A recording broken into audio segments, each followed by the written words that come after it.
Hi అండి. ఈరోజైతే మన సబ్స్క్రైబర్లో ఒకరు పరోటా ట్రై చేయమన్నారు. అందుకే నేను పరోటా చేస్తున్నాను. మైదా పిండిలో ఉప్పు వేసుకుని నీళ్ళు పోసుకుని మెత్తగా ముద్దలాగా కలుపుకోండి. ఇలా పెద్ద సైజు బాల్ లాగా తీసుకోండి ఒక ఉండ. దీనిలో కొంచెం ఆయిల్ అప్లై చేసి ఇలా నేను చూపిస్తున్న విధంగా చపాతీ చేసుకోండి. నేను కూడా ఫస్ట్ టైమే ట్రై చేయడం. ఇలా చాక్తో ఇలా ఘాట్లు పెట్టుకోండి మంచిగా. నేనైతే మన బొందర వెళ్ళినప్పుడు ఆర్కే హోటల్లో తిన్నాను. అసలు సూపర్గా ఉంది. పరోటా బాగుంది, దానిలో కాంబినేషన్ కర్రీ కూడా బాగుంది. ఈసారి వెళ్ళినప్పుడు తప్పకుండా వీడియో చేస్తాను.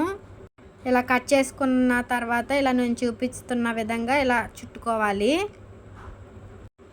మళ్ళీ కొంచెం ఆయిల్ అప్లై చేసుకోండి. కొంచెం మెత్తగా చపాతీ కర్రతో పరోటా చేసుకోవడమే.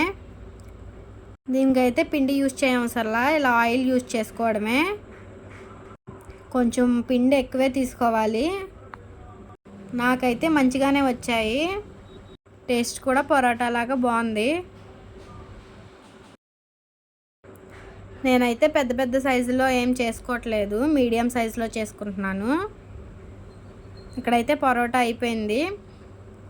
ఇప్పుడైతే పెనం మీద వేసేసుకోవడమే. కొంచెం ఆయిల్ ఎక్కువే పోసుకోవాలి. దీనికి సిమ్లో పెట్టి ఫ్రై చేసుకోండి. మైదా కదా, కొంచెం ఎక్కువసేపే ఉడకాలి.